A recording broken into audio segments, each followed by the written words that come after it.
Hello everyone, welcome to another Rick's Picks. Today I'm going to be doing my review of the Flash Gordon movie figure, Flash Gordon.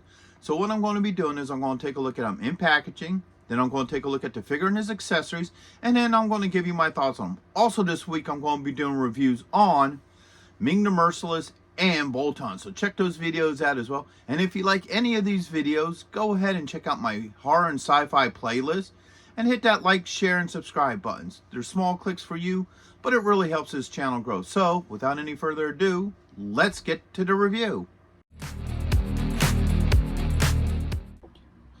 All right, so here we have him in packaging. I love the packaging for this figure. I love how they have this nice picture of Flash Gordon from the movie, and you got like a blue background behind him. You got the Flash Gordon logo, his name, and what Flash Gordon he is. Final Battle Ultimate Action Figure. So I find that pretty cool. Open it up, and you get this nice picture of the figure himself. All right, so right here on this side. And right next to him, you have the clear clamshell where you see the figure, all his accessories, and what have you. So this is really nice. I like the whole setup for this. All right, spin it around this way. You get, whoops, there we go, the Flash Gordon logo, his name, and information, and what number he is. So he is number 1. He's the first of 3. All right, spinning around here. You get a little bit about the Flash Gordon history, the Flash Gordon logo, a couple of pictures of the figure, all the gear he comes with, and it shows the other 2 figures in this line. Okay, like that. All right, spinning around here, you get the Flash Gordon logo again, and a picture of the figure. Spinning around this way, you get the Flash Gordon logo, his name, NECA, your choking hazards, and your age restrictions. All right. There we go. And then, of course, your bottom, you got your legal and SKU. So, with all that being said, let's open him up and see what he's about. All right, so here he is out of packaging. He's a really good looking figure. I love the whole look to him. So, let's start off with the rotation. All right. They put a lot of really nice detail into this figure. All right. I love the overall look to him. All right. So let's get, after we did the rotation, let's get a look at some of these finer details. So look at that face sculpt. That's a really nice face sculpt. It really captures the likeness of the actor.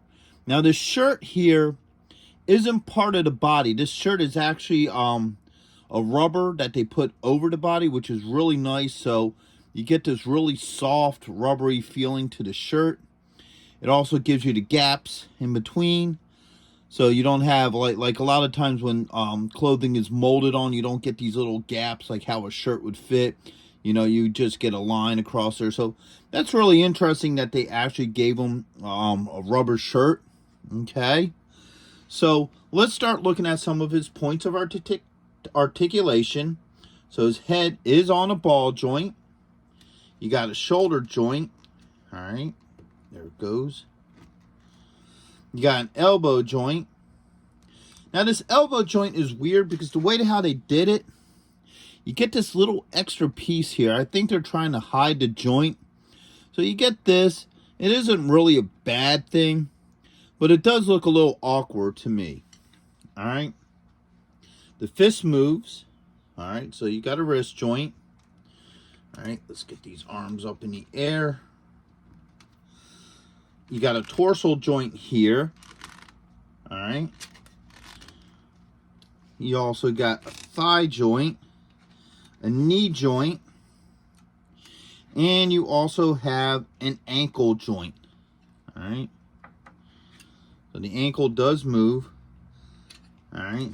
Now the pants are the same way. So you got this loose, rubbery, feeling to his pants too. I guess they're trying to give him a more, casual comfort look with the softer rubber. So that's pretty interesting. So overall, I think he's a really good looking figure. I think he really does capture the look from the movie and of the actor. Alright, so next up, let's look at his accessories. So he comes with two heads. So he comes with this one here. Alright. He has another one here. Got a little bit of dirt or something on it. Alright.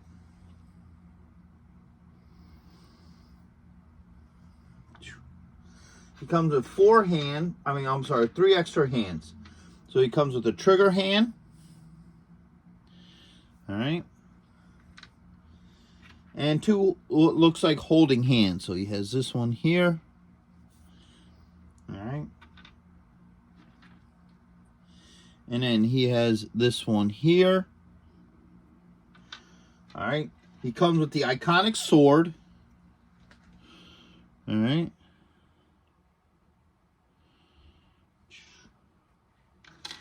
He comes with a laser rifle.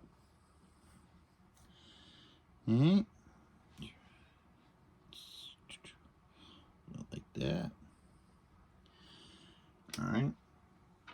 And he also comes with a grenade. Alright. So now let's see how well all this works. So first off, let's put the trigger hand in this hand here. Let's pull this off. Alright, that came off pretty easily. Get that in there. Alright. Now, here we go with this one too. Get one of these holding hands. Alright. So the hands swapped out really easily. I don't have any issues with that. Alright. So first off, let's start with this rifle. Alright. The fingers are really tight on him. So it might be a little interesting trying to get this in here.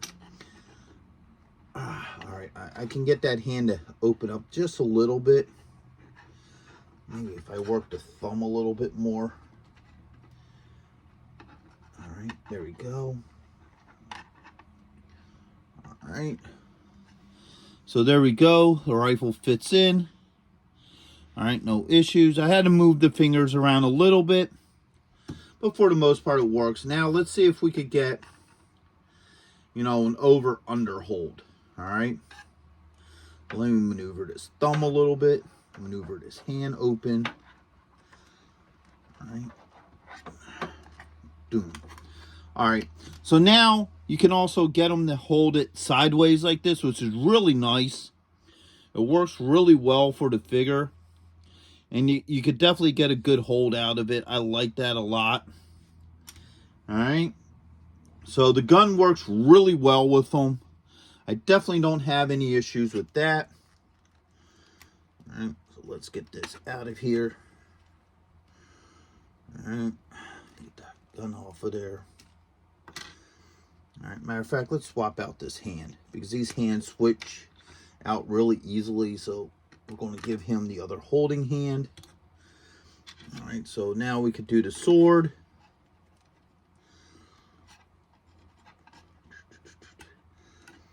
Like I said, these fingers are pretty movable, so I could get things in and out of it pretty easily. Alright, so the sword works really well in his hand. I don't have any issues with that. And now this old grenade thing here, we're going to put into this hand. Alright. As you see, that works really well with his hand as well. So all of his weapons seem to work really well. Now let's try one of these other heads. Let's try this one. Alright. Alright, that popped off pretty easily. Alright, and that popped on pretty good too. So, let's get a look at that. So the heads swap really easily. So I don't have any issues with that as well. Alright, so overall I really like this figure. I think he looks really good. I think he really captures the likeness from the movie. I like that they use a soft rubber for his shirt and pants, so it gives it a little bit more of a realistic feel, especially more so in the shirt. You know, so I really like how they did that with him. All his joints move very well. They're nice and tight. I didn't have to use anything like heat or anything to get him to move, so the joints and everything work really well. I like how his head swapped out really easy. Sometimes with some of these figures, you pop the head off and then either you have to really work the head on or heat it in hot water. I didn't have to do that with him. They switched very well. All the weapons switch very well. He holds them really good. So I don't have any issues with any of his accessories or what have you. So overall, I would highly recommend this figure if you're a Flash Gordon fan. He looks really good. He definitely look really nice on a shelf and with any of your other collectibles. So with that being said, I hope you guys did like this review. If you did, go ahead and check out my horror and sci-fi playlists. And hit that share, like, and subscribe buttons. They're all small clicks for you. But once again, it really helps this channel grow. So, until the next one, late.